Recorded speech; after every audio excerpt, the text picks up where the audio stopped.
düşmənlərin vilayətə dözümü yoxdur. Nə qədər vilayət, imamət məsələsi var, düşmən məyusdur. Şiddətli dərəcədə möminlər vilayət məsələsində çox həssas olmalıdırlar. Bütün xeyir əməllərimizin başı Muhammed və ali Muhammedin, Allahümme salli ala Muhammed və ali Muhammed vilayətidir.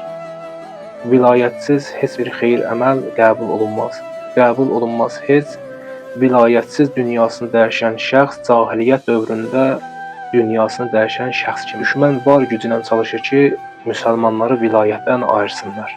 Bəzən qorxu yaradırlar, bəzən şəkkə salırlar, bəzən vilayət məsələsində möminləri, müsəlmanları süsləşdirirlər. Nəzərsalanda görürük, düşmən qorxu yaratmaqla çalışıb müsəlmanları vilayətdən ayırsın. Bu tür bir şəxs idi ki, Əli əleyhissalama məhəbbəti var idi, Əli əleyhissalamın şiələrindən idi. Onun oğlunu onun gözünün qabağında, başını bədənindən ayırırlar, amma Hücür ta nəfəsinin sonuna qədər Əli əleyhissalamın adını çəkir, Əli deyib dayanır və özünü də şəhid edir. Dostlarından biri oğurluq etdiyi üçün Əli əleyhissalam onun əllərini vurdurur.